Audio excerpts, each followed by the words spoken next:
ಓಂ ಸಾಯಿರಾಮ್. ನನ್ನ ಮುದ್ದಿನ ಮಗುವೆ, ಒಮ್ಮೆ ನಿನಗೆ ನಾನು ನೀಡಿದ ಆಶೀರ್ವಾದವನ್ನು ನಿನ್ನಿಂದ ಕಿತ್ತುಕೊಳ್ಳಲು ಸಾಧ್ಯವೇ? ಅದು ಸಾಧ್ಯವಿಲ್ಲ. ನಿನ್ನ ಭಯವನ್ನು ಬಿಡು. ಈ ನಿನ್ನ ತಂದೆಯನ್ನು ನಂಬು. ನಿನಗೆ ಸಿಕ್ಕಿರುವ ಆಶೀರ್ವಾದ ನಿನ್ನದಾಗಿಯೇ ಇರುತ್ತದೆ. ತಾನಾಗೆ ಬಂದು ಸೇರಿರುವ ಬಂಧ ಶಾಶ್ವತ. ಅದೇ ಅದರ ವಿಧಿ. ಒಂದು ಅತ್ಯುತ್ತಮವಾದ ಭವಿಷ್ಯಕ್ಕಾಗಿ ತನ್ನನ್ನು ಸಿದ್ಧಪಡಿಸಿಕೊ.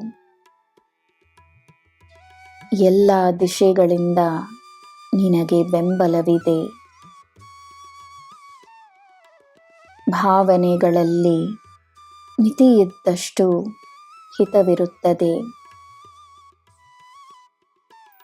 ಅತಿಯಾಗಿರಲು ಅನುಮತಿಯನ್ನು ಪಡೆದಿರುವ ಒಂದೇ ಭಾವನೆ ನಂಬಿಕೆ. ನಂಬಿಕೆ ಇದ್ದರೆ ಎಲ್ಲ ಇರುತ್ತದೆ. ಆಶೀರ್ವಾದಗಳು ನಿನ್ನ ಜೀವನದಲ್ಲಿ ಪ್ರವೇಶಿಸುವ ಕ್ಷಣಗಳನ್ನು ಗುರುತಿಸು. ಜೀವನವೇ ಒಂದು ಮಹಾ ಆಶೀರ್ವಾದವೆಂದು ನಂಬು. ಕೃತಜ್ಞತೆಯನ್ನು ನೀಡುವ ಅವಕಾಶಗಳನ್ನು ಬಿಡಬೇಡ. ಜೀವನಕ್ಕೆ, ದೇವರಿಗೆ ಕೃತಜ್ಞತೆಯನ್ನು ನೀಡುತ್ತಲಿರು. ಆಕಾಶದ ಎತ್ತರಕ್ಕೆ ನಿನ್ನ ಪ್ರೀತಿ ಇರಲಿ, ನಿನ್ನ ಭಕ್ತಿ ಇರಲಿ, ನಿನ್ನ ಕರುಣೆ ಇರಲಿ. ಯಾರು ಹೇಗಿದ್ದರೂ ಸರಿ, ನಿನ್ನಲ್ಲಿರುವ ಒಳ್ಳೆಯ ಗುಣಗಳನ್ನು ನೀನು ಬಿಡಬೇಡ. ನೀನು ನೀನಾಗಿರು. ನಿನ್ನಲ್ಲಿರುವ ಶಕ್ತಿಯನ್ನು ಗೌರವಿಸು.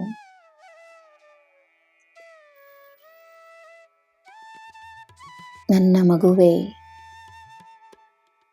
ಎಲ್ಲರನ್ನೂ ಎಲ್ಲ ಸಮಯದಲ್ಲೂ ಸಂತೋಷವಾಗಿಟ್ಟುಕೊಳ್ಳಲು ಹೊರಟರೆ ತಾನು ಸಂತೋಷವಾಗಿರಲು ಸಾಧ್ಯವಿಲ್ಲ.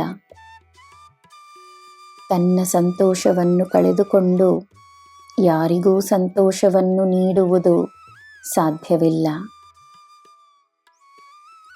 ನಿನ್ನ ಪ್ರೀತಿಯಲ್ಲಿ ಪ್ರಾಮಾಣಿಕತೆಯೊಂದಿದ್ದರೆ ಸಾಕು. ನಿನ್ನ ಪ್ರಾಮಾಣಿಕತೆ ನಿನಗೆ ಸದಾ ನೆಮ್ಮದಿಯನ್ನು ತರುತ್ತದೆ. ಅದರಲ್ಲಿ ನಿನಗೆ ತೃಪ್ತಿ ಇರುತ್ತದೆ. ನಿನಗೆ ಎಲ್ಲ ಶುಭವೇ. ಜೈ ಸಾಯಿರಾಮ್.